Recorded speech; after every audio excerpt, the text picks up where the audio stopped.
कभी कभी ऐसा होता है ना, कोई व्यक्ति अपने मन में ये अभाव लेकर बैठ जाता है, भाई हमारे पास तो साधन नहीं है, हम कैसे सेवा करें। अनेक अनेक साधनों से किसी को सेवा करते देखकर सहज किसी के मन में ये बात आ जाती है, ये अभाव आ जाता है, भाई हम कैसे सेवा करें। अरे तो प्रेम का मार्ग है, बड़ा सूक्ष्म है, स्थूल वस्तु की यहां पर आवश्यकता ही नहीं।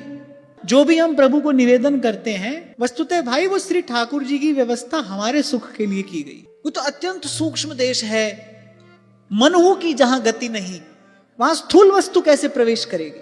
जहां मन भी नहीं जाता वहां वो ये सब स्थूल वस्तु कैसे जाएगी वहां पर। कहने का तात्पर्य यहां पर ये है कि अपने पास जो साधन है सहज में श्री ठाकुर जी को हम निवेदन कर दें, वो प्रसाद हो जाए। ये व्यवस्था तो हमारे जीवन को प्रसादमय बनाने के लिए है। आवश्यकता प्रेम को किसी की नहीं है, वो सर्वतंत्र स्वतंत्र है।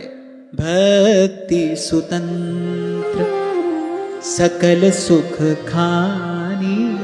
अगर भक्ति को भी किसी अन्य वस्तु की, विषय की, व्यक्ति की, किसी व्यवस्था की आवश्यकता हो, फिर भक्ति स्वतंत्र कैसे होगी।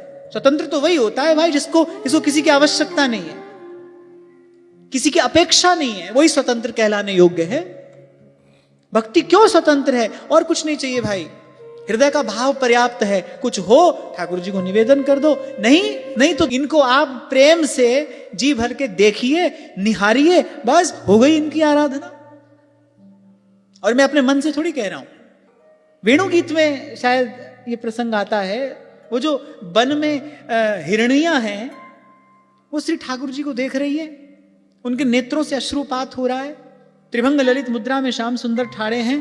सखाओं ने कहा कि कन्हैया चल, अवार है गई। श्री ठाकुर जी ने कहा हाँ मैं चलूंगा, ये जो हिरणी है ये सब मेरी पूजा कर रही हैं, ये पहले मेरी पूजा पूरी कर ले, मैं तब चलूंगा।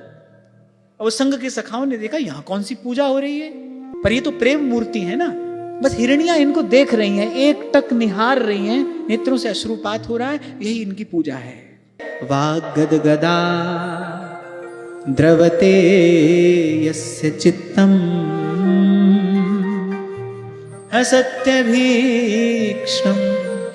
रुदति क्वचिच्च। श्री ठाकुर जी ने कहा तुम तो बस मोए देखो, देखते रहो। कहने का तात्पर्य क्या है, श्री ठाकुर जी चाहते हैं भाई तुम्हारा सब कार्य हम करेंगे, सब लज्जा भगवान को क्यों बिगड़े व्यवहार, तुम क्या करो, अरे तुम तो प्रेम से हमारी ओर देखो, हमारे नाम का, हमारी लीला का गान करो, हमारे प्यारे संतों की सेवा करो। तुमको कुछ नहीं करना है, तुम तो केवल हमारी ओर देखो।